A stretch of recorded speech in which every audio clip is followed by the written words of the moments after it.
Hello बच्चों, welcome back my class. मैं हूं आपका एक्चुअल सर और अभी हम स्टडी कर रहे हैं क्लास 10 की साइंस का third chapter that is metals and non metals. और अपने पिछले लेक्चर में हमने सीखा था मेटल्स की फिजिकल प्रॉपर्टीज को। आज के लेक्चर में हम बात करेंगे मेटल्स की केमिकल प्रॉपर्टीज यानी केमिकल प्रॉपर्टीज ऑफ मेटल्स। और मेटल्स की केमिकल प्रॉपर्टीज होती है 4 टाइप की होती है। Reaction of metals with oxygen, reaction of metals with water, reaction of metals with acid and reaction of metals with solution of other salts. और इन चारों properties को हम 4 पार्ट में अलग अलग स्टडी करेंगे, जिससे कि थोड़ा स्टडी करना आसान रहेगा। यानी आज के वीडियो में हम सीखेंगे reaction of metals with oxygen, और साथ में हम एक और टॉपिक को रिकवर करेंगे यहां से, that is very very important, amphoteric oxide. बहुत बार एग्जाम में पूछा जाता है कि एम्फोटेरिक ऑक्साइड्स क्या होते हैं। तो चलिए स्टार्ट करते हैं आज के सेशन में अपने पहले पार्ट को, reaction of metals with oxygen. बाकी को यहां से रेज करो, reaction of metals with oxygen को स्टडी करो। चलिए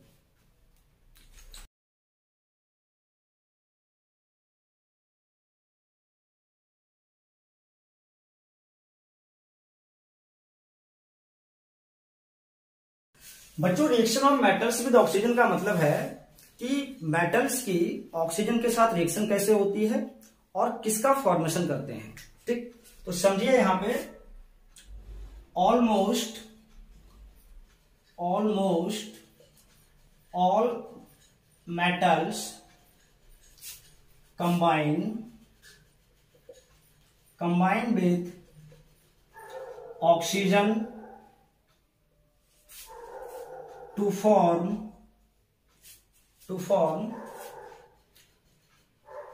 metal oxides।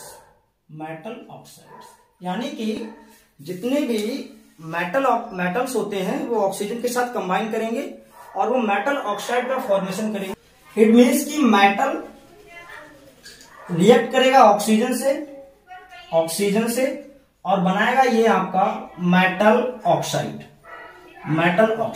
कब? जब हम इसको हीट करेंगे, ठीक है ना। यानी कि मेटल की रिएक्शन जब आप ऑक्सीजन से कराएंगे तो मेटल का ऑक्साइड बनेगा, और ये ऑक्साइड आपका कैसा होगा, which are black in nature. और ये नेचर में कैसे होते हैं, ब्लैक होते हैं। चलिए एक एग्जांपल देता हूं मैं आपको। For example Cu means copper plus oxygen. हमने इसको हीट किया कॉपर के साथ ऑक्सीजन को, सॉरी कॉपर को ऑक्सीजन में हमने हीट किया है। क्या बनाया इसने, कॉपर का ऑक्साइड। ये क्या आपका कॉपर ऑक्साइड, और ये कॉपर ऑक्साइड आपका कैसा होगा, ब्लैक इन नेचर। कैसा होगा, ये ब्लैक कलर का होगा। एक और एग्जांपल देता हूं मैं आपको, जैसे कि Al प्लस O2 एरो, ये बनेगा आपका Al2O3, मतलब एल्यूमिनियम ऑक्साइड, इसको बोलेंगे आप एल्यूमिनियम ऑक्साइड। और ये आपके दोनों क्या है, मेटल ऑक्साइड है। मेटल ऑक्साइड कैसे होते हैं बच्चों, आपके बेसिक नेचर के होते हैं। बहुत इंपॉर्टेंट है ये, बेसिक इन नेचर। ब्लैक तो होते हैं बट ये बेसिक नेचर के होते हैं, याद रखना।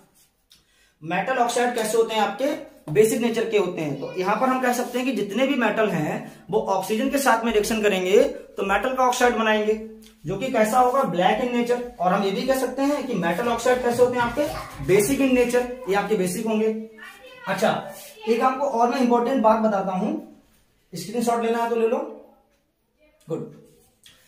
इसमें क्या होता है कि वैसे तो जितने भी मेटल ऑक्साइड होते हैं वो आपके बेसिक नेचर के होते हैं, लेकिन कुछ ऐसे भी मेटल ऑक्साइड होते हैं जो बेसिक तो होते ही हैं, साथ में वो एसिडिक भी होते हैं, और उनको हम बोलेंगे एम्फोटेरिक ऑक्साइड्स। बच्चों क्या होते हैं एम्फोटेरिक ऑक्साइड, समझिए। Some metal oxides show both behavior that is acidic and basic। मतलब कि ये ऐसे आपके मेटल ऑक्साइड होंगे जो एसिडिक बिहेवियर भी देंगे, मतलब वो एसिड से भी रिएक्शन करेंगे, और बेस से भी रिएक्शन करेंगे तो बेसिक बिहेवियर भी देंगे वो, ठीक है ना। Such metal oxides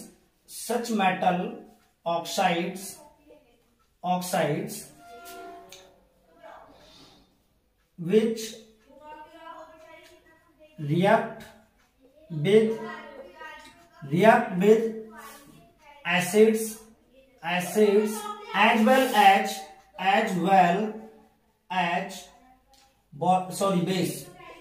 as base to produce salt and water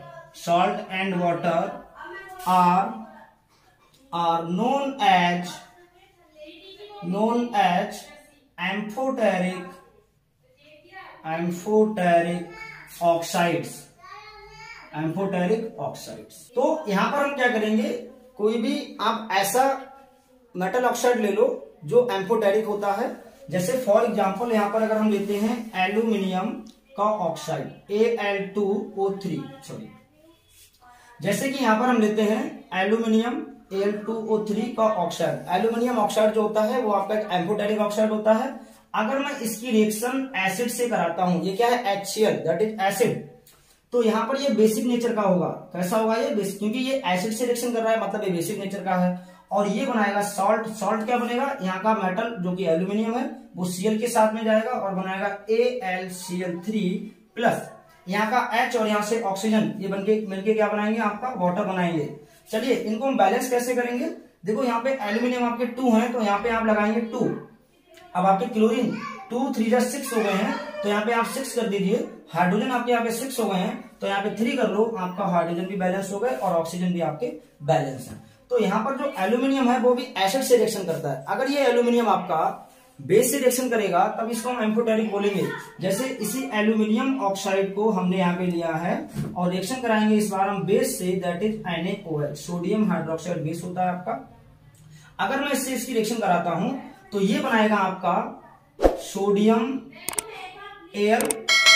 NaAlO2, sodium aluminate, और साथ में बनाएगा ये आपका वाटर, ठीक है ना। अब देखो यहाँ पे क्या है, इसको बोलेंगे आप सोडियम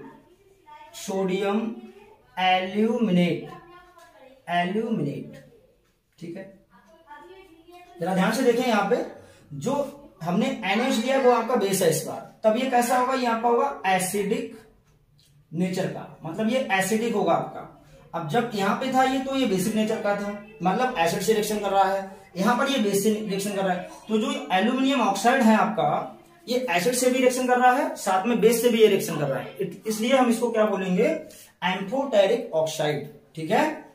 तो ये होते हैं आपके एम्फोटेरिक ऑक्साइड। बहुत बार क्वेश्चन पूछा जा चुका है बोर्ड में, what are amphoteric oxides, give an example. तो यहाँ पर आपको एक और एग्जांपल आप दे सकते हैं, दैट इज ZNO। क्या है बच्चों, ZNO, जिंक ऑक्साइड भी आपका एक एम्फोटेरिक ऑक्साइड है। ये भी आपका एसिड से भी रिएक्शन करता है और बेस से भी रिएक्शन करता है, आप इसको भी दे सकते हैं। एम्फोटेरिक ऑक्साइड क्या होते हैं बच्चों, ऐसे मेटेलिक ऑक्साइड जो एसिड के साथ साथ बेस से भी रिएक्शन कर लें उनको हम एम्फोटेरिक ऑक्साइड कहते हैं। चलिए आप इसको फटाफट स्क्रीनशॉट कर लीजिएगा, आगे हम कुछ और देखते हैं नया। 1 2 3 ओके। अच्छा, अब हम देखेंगे कि जो बेसिक ऑक्साइड होते हैं, मीन्स मेटेलिक ऑक्साइड होते हैं, ये आपके वाटर में इंसॉल्युबल होते हैं, ठीक है भाई। मेटेलिक ऑक्साइड है तो वाटर में कैसे हैं, ये इंसॉल्युबल हैं आपके। बट हमको क्या करना है, यहाँ पे ये देखना है कि कुछ ऐसे भी मेटेलिक ऑक्साइड होते हैं जो वाटर में सॉल्युबल होते हैं, ठीक है।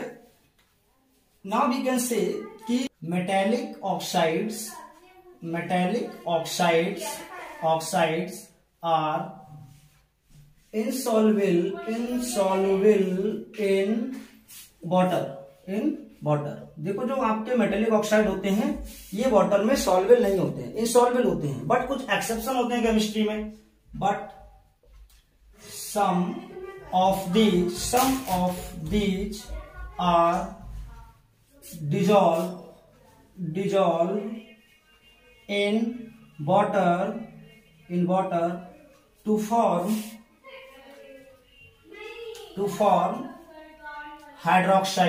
हाइड्रोक्साइड। बहुत इंपॉर्टेंट है ये, जो हाइड्रोक्साइड देते हैं उन्हें हम क्या बोलेंगे, कॉल्ड अल्कली। देखिए यहां पर क्या होगा कि वैसे तो मेटेलिक ऑक्साइड जो होते हैं वो आपके वाटर में डिजोल्व नहीं होते हैं, बट कुछ ऐसे मेटेलिक ऑक्साइड हैं जो वाटर में डिजोल्व हो जाते हैं, और ऐसे मेटेलिक ऑक्साइड जो वाटर में डिजोल्व हो जाएंगे वो क्या देंगे, वहां पे अल्कली देंगे, वहां पर अल्कली का फॉर्मेशन करेंगे। जैसे बच्चों फॉर एग्जांपल मैं यहाँ पे सोडियम ले लेता हूं, क्या ले लेता हूं मैं, सोडियम का ऑक्साइड Na2O जो कि सॉलिड होता है।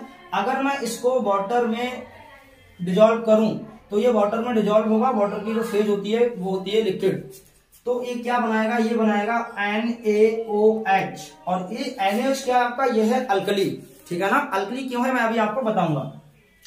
चलिए ऐसे में अगर चाहूं तो यहाँ पे एक और एग्जांपल ले सकता हूं, पोटेशियम ऑक्साइड K2O। अगर ये भी सॉलिड होगा आपका, इसकी भी रिएक्शन अगर आप वाटर से कराओगे, मींस वाटर में अगर आप डिजोल्व करोगे तो डिजोल्व हो जाएगा, और ये भी क्या देगा आपका KOH। अगर बैलेंस करेंगे तो कैसे करेंगे, यहाँ पर Na2 है तो यहाँ पे आप 2 कर लीजिए, पूरा रिएक्शन आपका बैलेंस हो गया, ऑक्सीजन 2 हो गया तो 1 और 1 2, हाइड्रोजन 2 है, यहाँ पे भी 2 है, ऐसे आपका ये रिएक्शन भी 2 लिखने से यहाँ पे बैलेंस हो जाएगा। अब देखो ये दोनों क्या है आपके, ये है बच्चों अल्कली।